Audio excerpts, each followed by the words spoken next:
నమస్కారం. నా పేరు కారుపోతుల తేజస్విని, ములుగు జిల్లా వెంకటాపూర్ మండలం. గత ఎన్నికల్లో తెలంగాణ రాష్ట్రంలో కాంగ్రెస్ పార్టీ అధికారంలోకి వచ్చాక అమలు పరిచే 6 గ్యారెంటీలను ప్రకటించింది.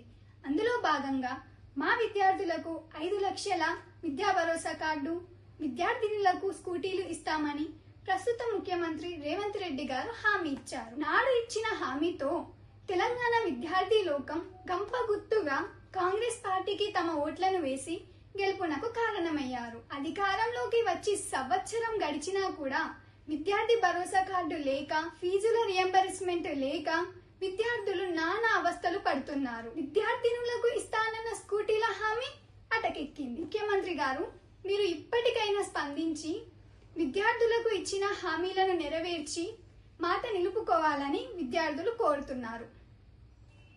ధన్యవాదములు.